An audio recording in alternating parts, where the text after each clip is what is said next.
Hello students, welcome back to our YouTube channel NCERT learners. और मैं हूं गौरांग और आज की सेशन में हम पढ़ने वाले हैं क्लास 6 साइंस का chapter number 6 the living organisms characteristics and habitats. इससे पहले मैंने आप लोगों के लिए इस चैप्टर की कुछ वीडियो और बनाई थी जिसमें हमने टॉपिक 6.3 सम टेरेस्ट्रियल हैबिटेट्स तक पढ़ लिया था। आज के सेशन में हम इस चैप्टर का नेक्स्ट टॉपिक कंटिन्यू करने जा रहे हैं जिसमें आज के सेशन में हम सम एक्वेटिक हैबिटेट्स के बारे में पढ़ेंगे। इससे लास्ट सेशन में हमने टेरेस्ट्रियल हैबिटेट्स के बारे में पढ़ लिया था। टेरेस्ट्रियल हैबिटेट्स मतलब जो लैंड वाली हैबिटेट्स होती हैं। आज के सेशन में हम एक्वेटिक हैबिटेट्स के बारे में पढ़ेंगे। एक्वेटिक हैबिटेट्स का मतलब जो हैबिटेट्स पानी में होती हैं, ठीक है। कैसी हैबिटेट्स जो पानी में होती हैं, ठीक है, वाटर में होती हैं, वाटर बॉडीज में होती हैं, उन्हें हम एक्वेटिक हैबिटेट्स कहते हैं, ठीक है। तो अगर आपने हमारी इससे पहले वाली वीडियोस नहीं देखी हैं तो आपको उनका लिंक डिस्क्रिप्शन बॉक्स में मिल जाएगा।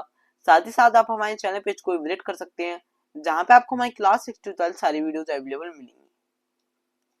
तो चलिए शुरुआत करते हैं आज के इस टॉपिक को, सम एक्वेटिक हैबिटेट्स, ठीक है। अब आपको इन एक्वेटिक हैबिटेट्स में सबसे पहला जो आपको सब टॉपिक दिया है वो ओशियंस, ठीक है। एक्वेटिक हैबिटेट्स में आपको इनमें सबसे पहले ओशियन के बारे में समझाया है, ठीक है। तो oceans we already discussed how fish are adapted to live in the sea. हमने पहले ही पढ़ लिया था स्टार्टिंग में चैप्टर के फर्स्ट सेकंड पेज में कि जो फिश हैं किस तरीके से वो ओशियन में सर्वाइव करने के लिए अडेप्ट करती हैं। Many other sea animals have streamlined bodies to help them move easily in water। अब ऐसी कई सारे अलग अलग सी एनिमल्स भी हैं, जैसे हमने फिश के बारे में अभी स्ट्रीमलाइन बॉडीज के बारे में पढ़ा था इससे पहले वाले टॉपिक्स में कि स्ट्रीमलाइन बॉडीज कौन सी होती हैं, जो आगे और पीछे से कैसी होती हैं, थोड़ी थिन होती हैं, पतली होती हैं और बीच में से थोड़ी थिक होती हैं, ठीक है। तो जैसे फिश के पास स्ट्रीमलाइन बॉडीज होती हैं ऐसी और भी एनिमल्स होते हैं, और भी सी एनिमल्स हैं जिनके पास कैसी बॉडी है, स्ट्रीमलाइन बॉडीज हैं, ताकि वो वाटर में मूव कर सकें। There are some sea animals like squids and octopus which do not have this streamlined shape। लेकिन ऐसी भी एनिमल्स हैं कुछ जिनके पास स्ट्रीमलाइन बॉडीज नहीं है, जैसे कि स्क्विड हो गया, ऑक्टोपस हो गया, इनके पास क्या नहीं है, स्ट्रीमलाइन शेप नहीं है रहने के लिए। They stay deeper in the ocean near the seabed and catch any prey that moves towards them। ये जो ऑर्गेनिम्स होते हैं जैसे कि स्क्विड वगैरह हो गया, ऑक्टोपस हो गया, इनके पास स्ट्रीमलाइन बॉडी तो होती नहीं है, तो ये ज्यादा आगे पीछे नहीं मुड़ते हैं। ये ज्यादातर एक ही जगह अपने आसपास रहते हैं और वहां पे जो भी इनके आसपास इनका कोई प्रे, कोई भी फिश वगैरह आती है तो उसे सीधे वहीं बैठे बैठे खा जाते हैं, ठीक है। However, when they move in water, they make their body shapes streamlined। लेकिन एक चीज और भी है, इनके पास वैसे स्ट्रीमलाइन नहीं है देखने के लिए, लेकिन इनकी जब ये मूव करने की कोशिश करते हैं तो अपनी बॉडी को इस तरीके से बना लेते हैं कि इनकी बॉडी कैसी हो जाती है, स्ट्रीमलाइन शेप की हो जाती है। These animals have gills to help them use oxygen dissolved in water। और जैसे स्क्वाड वगैरह और ये इन्होंने बोले स्क्वाड और ऑक्टोपस, इनके पास क्या होती हैं, इनके पास गिल्स होती हैं जिससे क्या करते हैं, ऑक्सीजन जो वाटर में डिसॉल्व होती है उसे यूज कर पाते हैं। There are some sea animals like dolphins and whales that do not have gills, ठीक है। लेकिन अभी एक चीज और आती है कि इनके पास तो चलो गिल्स हो गई, लेकिन ऐसे भी कई एनिमल्स होते हैं जिनके पास, जैसे कि डॉल्फिन्स हो गई, वेल्स हो गई, इनके पास गिल्स नहीं होती। अब बात यह आती है, अगर इनके पास गिल्स नहीं होंगी तो ये ऑक्सीजन कैसे यूज करेंगे, किस तरीके से ऑक्सीजन को इनहेल करेंगे। They breathe in air through nostrils और बी होल्स, ठीक है। They breathe in air through nostrils और blow holes that are located on the upper parts of their head. अब वो किस तरीके से एयर को क्या करते हैं, एयर को किस तरीके से वो ब्रीथ इन करते हैं, वो क्या करते हैं, जो नॉस्ट्रल्स होते हैं उनके, या उनके पास क्या होते हैं, नॉस्ट्रल्स होते हैं, फिर ब्लो होल्स होते हैं जो उनके हेड के जस्ट ऊपर, बिल्कुल हेड के ऊपर उनके लगे होते हैं, ठीक है। उनके क्या होते हैं, जैसे आप कह सकते हैं वेल वगैरह के, वेल्स हो गई, डॉल्फिन्स हो गई, इन दोनों के मेनली आपने ब्लो होल्स देखे होंगे, कई बार आपने कहीं रियल में भी देखा होगा या आपने कभी किसी शो वगैरह में देखा होगा। तो डॉल्फिन्स होती हैं तो उनके ऊपर एक होल से और होता है, उसमें से एक साथ पानी से निकल के आता है, तो वो जो होल है वो उसे हम क्या कहते हैं, ब्लो होल्स कहते हैं। वो ब्लो होल जस्ट उनके हेड के ऊपर लोकेटेड होता है, उनके हेड के ऊपर लोकेटेड होता है। वो क्या काम करता है, वहां से वो ऑक्सीजन को इनहेल करती हैं और ऑक्सीजन को एक्सहेल करती हैं। This allows them to breathe in air when they swim near the surface of water, और ये वो जो होल होता है वो उन्हें अलाउ करता है कि वो एयर को ब्रीथ इन कर सकें जब वो वाटर के सरफेस के पास पास रहते हैं। They can stay inside the water for a long time without breathing, और ये जो दो एनिमल्स हैं, वेल्स हो गई, डॉल्फिन्स हो गई, ये बिना ब्रीथिंग के भी पानी के अंदर बहुत टाइम तक जिंदा रह पाते हैं। They come out to the surface from time to time to breathe in air, और वो बार बार पानी, ताकि वो जिंदा रहें तो उन्हें ऑक्सीजन की नीड है, ऑक्सीजन की नीड है ही, अगर वो जिंदा रहना चाहते हैं, उन्हें सर्वाइवल करना है तो उन्हें ऑक्सीजन की नीड पड़ेगी। तो ऑक्सीजन की नीड के लिए वो लोग क्या करते हैं, जो डॉल्फिन्स होते हैं, बेल्स होते हैं, वो थोड़े थोड़े टाइम में बार बार ऊपर आते हैं वाटर के, और वहां से ऑक्सीजन लेकर फिर वापस पानी में अंदर चले जाते हैं। ठीक है। Did you ever see this interesting activity of dolphins in television program or films on ocean life? क्या आपने इस टाइप की इंटरेस्टिंग एक्टिविटी कभी डॉल्फिन्स वगैरह की देखी है टेलीविजन प्रोग्राम में या फिर फिल्म्स वगैरह में ओशियन लाइफ पे?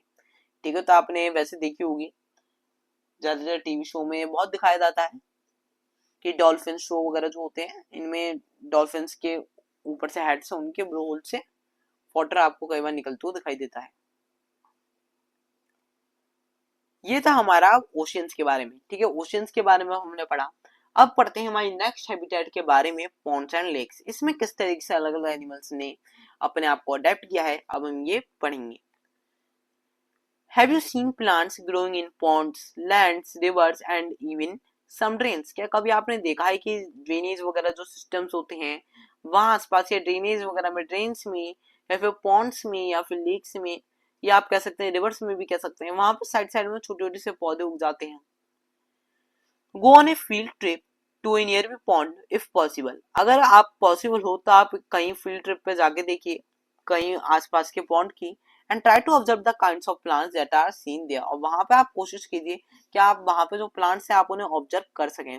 वहां पे जो आपको प्लांट्स है कि आप उन्हें ऑब्जर्व करने की कोशिश कीजिए।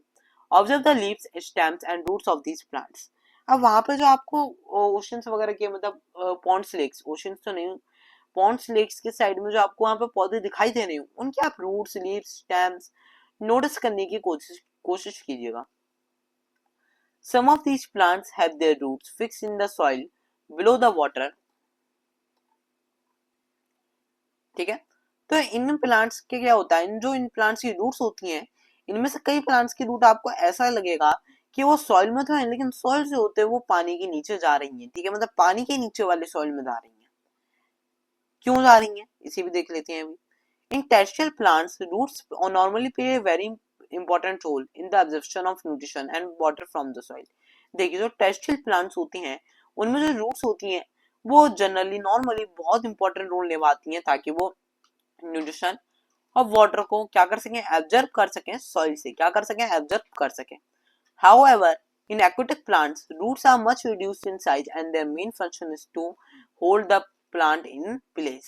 लेकिन देखिए, जो एक्वाटिक प्लांट्स होते हैं, अगर हम एक्वाटिक प्लांट्स की बात करें तो जो एक्वाटिक प्लांट्स होंगे उनके जो रूट्स होंगी वो क्या होंगी, वो बहुत छोटी होंगी, बहुत ही रिड्यूस होगा उनका साइज। जैसे टेरेस्ट्रियल प्लांट्स की रूट बहुत बड़ी बड़ी होती हैं, वहीं आपको एक्वाटिक प्लांट्स की जो रूट्स मिलेंगी वो बहुत छोटी मिलेंगी।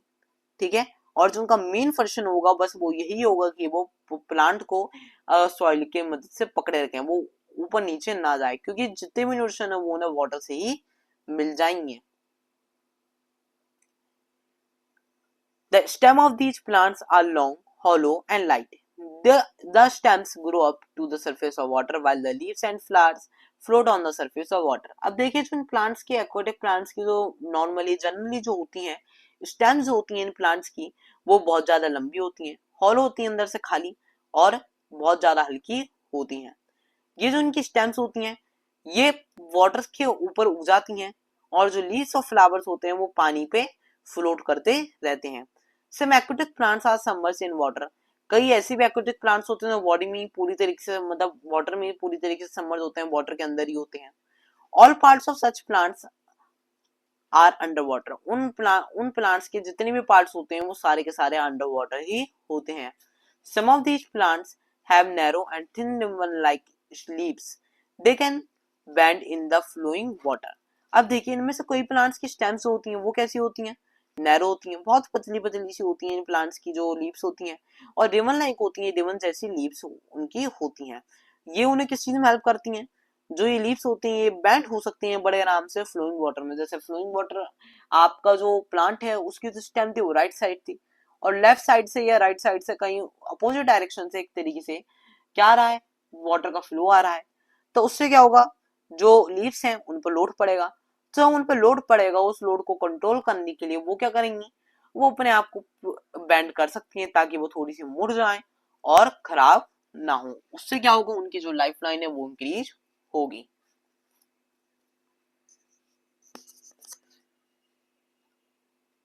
ठीक है। In some submerged plants, leaves are often highly divided, through which the water can easily flow through damaging them. ठीक है, without damaging them. अब देखिए ऐसे कई सबमर्ज प्लांट ऐसे भी होते हैं जो पूरी तरीके से वाटर में सबमर्ज होते हैं, जिनकी लीव्स बहुत ज्यादा डिवाइडेड होती हैं, कि एक ही लीव्स बहुत सारी लीव्स में डिवाइडेड होगी, जिससे क्या होता है, जिनके बीच से वाटर क्या होगा, बड़े आराम से फ्लो हो जाएगा और वो डैमेज भी नहीं होंगी। ठीक है। Frogs usually live in ponds. Frogs can stay both inside the water as well as move on the land. ठीक है। अब देखिए जो फ्रॉग्स होते हैं ये यूजुअली कहाँ रहते हैं, पॉन्ड्स में रहते हैं, और ये बाहर भी रह लेते हैं वाटर के और लैंड पे भी रह लेते हैं। ठीक है, अंदर भी रह लेते हैं और बाहर भी रह लेते हैं। They have strong back legs that help them in leaping and catching their prey. अब ये जो फ्रॉक्स होते हैं इनके पास क्या होती हैं, बहुत ज्यादा स्ट्रॉन्ग बैक लेग्स होती हैं। जो इनकी पीछे वाली लेग्स होती है ना वो बहुत ज्यादा मजबूत होती हैं, जो उन्हें हेल्प करती हैं लीम करने में और अपने प्रे को पकड़ने में। They have webbed feet which help them swim in water. और इनके पास webbed feet होती है जो उन्हें वाटर में भी स्विम करने के लिए मदद करती है। We have discussed only a few common plants and animals compared to the wide variety that live in different habitats. और हमने कुछ ही अभी तक ऐसे डिस्कस किए हैं प्लांट्स एनिमल्स जो एक वाइड वैरायटी में रहने वालों से अलग रहते हैं, मतलब डिफरेंट हैबिटेट्स में रहते हैं। You may have also noticed that very wide variety in plants around you. हम आपने अपने आसपास भी प्लांट्स की बहुत बड़ी वैरायटी देखी होगी। When you prepared a herbarium as a part of suggested activity in chapter 4, जैसे कि आपने हो सकता है जब हर्बेरियम बनाया हो चैप्टर 4 में एक्टिविटी करते वक्त, तो उस टाइम भी आपने चीज नोटिस की। Imagine the kind of variety that you could see in a herbarium of leaves of plants from all regions of the earth. तब आप इमेजिन कीजिए कि किस तरीके से कितनी वैरायटी है एक की हर्बेरियम की लीव्स की, प्लांट्स की, अलग अलग रीजन से अर्थ के। ठीक है, और ये होता है हमारा टॉपिक एक्वेटिक हैबिटेट वाला भी फिनिश। इसमें अब हमने एक्वेटिक हैबिटेट्स के बारे में भी पढ़ लिया। अब हमारा नेक्स्ट टॉपिक आता है टॉपिक 6.4 कैरेक्टरिस्टिक्स ऑफ ऑर्गेनिज्म। अब हम कैरेक्टरिस्टिक्स ऑफ ऑर्गेनिज्म के बारे में पढ़ने वाले हैं, तो इस टॉपिक को हम नेक्स्ट वीडियो में कंटिन्यू करेंगे। नेक्स्ट वीडियो का लिंक आपको डिस्क्रिप्शन बॉक्स में मिल जाएगा। साथ ही साथ आप हमारे चैनल पेज को विजिट कर सकते हैं जहां पे आपको मैं क्लास 6 to 12 की सारी वीडियोस अवेलेबल मिलेंगी। अगर आपको वीडियो अच्छी लगी हो तो वीडियो को लाइक जरूर कर दीजिएगा और सब्सक्राइब भी जरूर कर दीजिएगा, क्योंकि आपके लाइक और सब्सक्राइब से हमें इंस्पिरेशन मिलती है कि हम आप लोगों के लिए ऐसी वीडियो बनाते रहें। So thank you for